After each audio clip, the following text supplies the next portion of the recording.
Selamat datang di video gua kali ini. Dan hari ini, gua akan membawakan cerita creepypasta yang berjudul Wanna Play With Me? Tanpa berlama-lama lagi, nama gua Taufik. Dan ini dia. Ih, serem.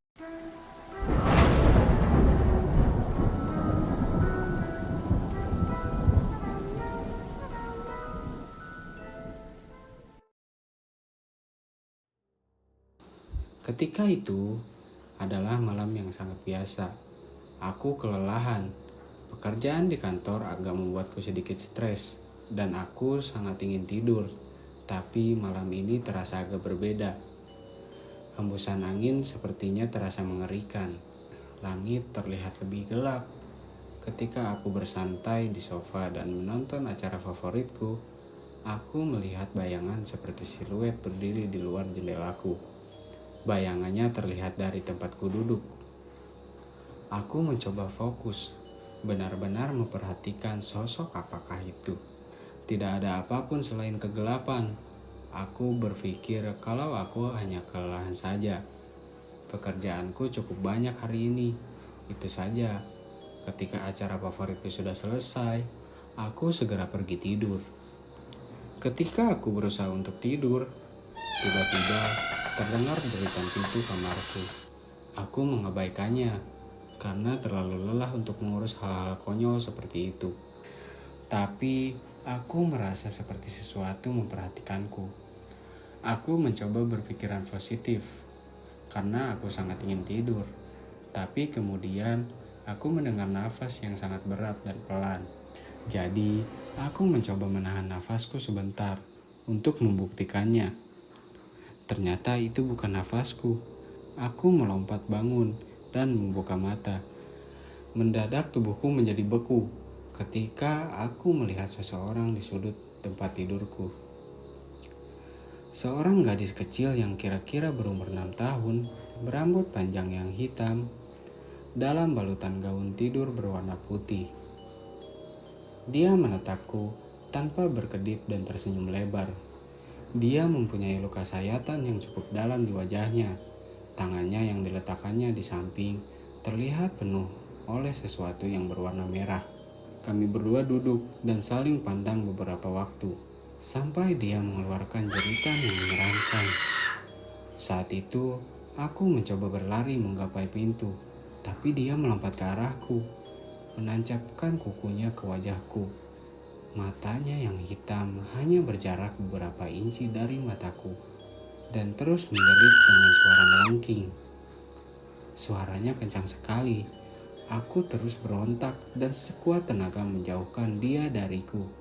Tapi akhirnya kepalaku terbentur meja di samping tempat tidurku. Aku kehilangan kesadaran.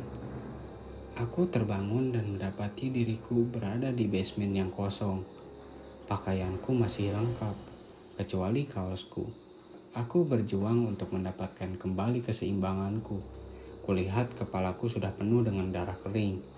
Terdapat sayatan di lenganku yang bertuliskan, "Maukah kau bermain denganku?" Itu terasa sakit dan perih sekali. Lalu, aku mengedarkan pandangan ke sekelilingku dengan perasaan takut dan horor.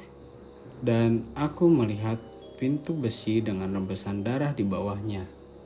Perlahan, aku berjalan ke arah pintu itu. Sepertinya tidak ada tanda-tanda keberadaan gadis kecil yang kutemui di kamarku tadi. Walaupun diselimuti ketakutan, aku akhirnya mendorong pintu itu dan masuk ke dalam. Di balik pintu itu, aku melihat pemandangan yang menyeramkan. Aku melihat banyak mayat tergeletak di ruangan yang luas itu. Sampai jalan menuju tangga di sudut sebelah ruangan. Mayat laki-laki, perempuan, anak kecil, dan beberapa mayat lainnya terbaring di sana. Ada sayatan parah di lengan mereka yang bertuliskan sama dengan yang tertulis di lenganku. Lalu aku memperhatikan mayat perempuan yang tergeletak tidak jauh dari tempatku. Leher wanita ini terkulai lemas. Luka besar di perutnya menganga lebar. Ketika aku beranjak untuk lebih melihatnya lebih dekat, aku melihat truk pemadam kebakaran mainan di antara jeroannya yang hampir terburai. Aku tercekik karena ketakutan. Lalu, di dekat mayat perempuan tadi, mayat seorang pria terbaring di sana dengan matanya yang sudah mencuat keluar. Di sebelahnya, terdapat pemukul baseball yang sudah patah tergeletak di atas genangan darah. Lalu ada anak kecil yang berbaring tak berdaya di tengah-tengah ruangan. Mulutnya terbuka lebar dan terdapat truk mainan yang sepertinya dipaksa masuk ke tenggorokannya. Dadanya terbelah dan jantungnya tergeletak di sebelah badannya, dan di tempat mana jantungnya seharusnya berada, terdapat sebuah boneka kecil, serta banyak mayat-mayat lain yang tak sanggup aku lihat satu persatu. Aku kehilangan kontrol dan muntah. Aku menangis ketakutan. Tetapi tiba-tiba satu pikiran agak menggangguku. Di mana gadis itu? Aku sebenarnya tak ingin tahu di mana ia berada. Tentu saja. Tapi aneh saja. Setelah aku sampai di tempat ini, dia malah tidak terlihat lagi. Yang kutakutkan juga, dia ada di sekitar sini, menunggu untuk menyakitiku. Aku mulai berpikir untuk keluar dari basement ini. Maka aku berjalan menuju anak tangga. Tapi kemudian langkahku terhenti. Ada nafas yang berat berhembus di belakangku. Aku menoleh dengan takut-takut, dan di belakangku, aku melihat gadis kecil itu. Kemudian dengan suara yang dalam, dia berkata, Mau kakak bermain denganku?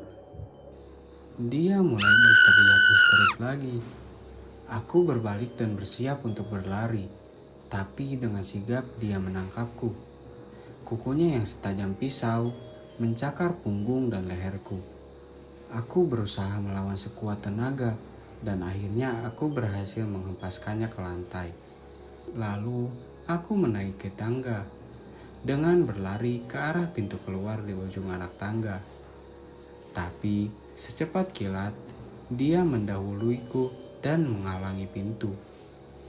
Kurasakan darah mulai mengalir di punggungku akibat cakarannya tadi. Dia menerkamku lagi, membuat kami terguling di tangga. Lalu aku menyiku mukanya, berusaha mendorongnya agar menjauh. Ketika dia hendak menendangku, aku menangkapnya.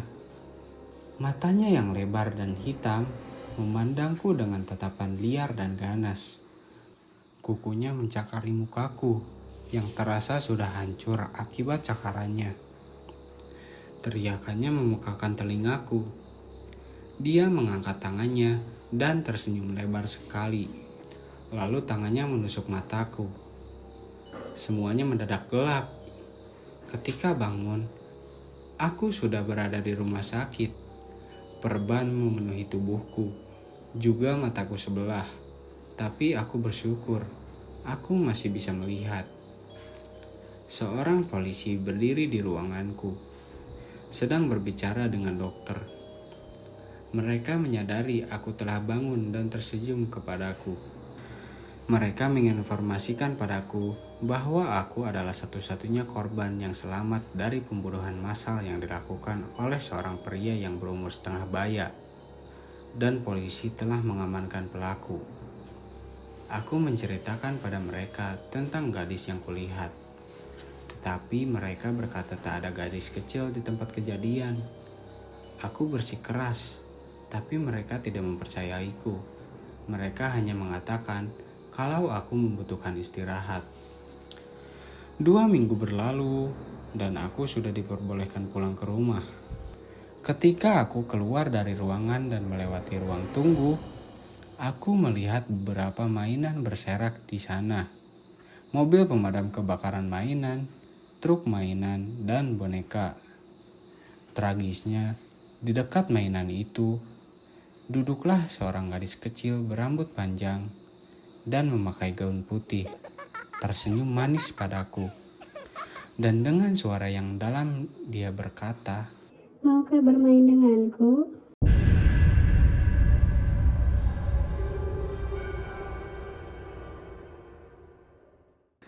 Bagaimana pendapat kalian tentang cerita ini? Tulis pendapat kalian di kolom komentar.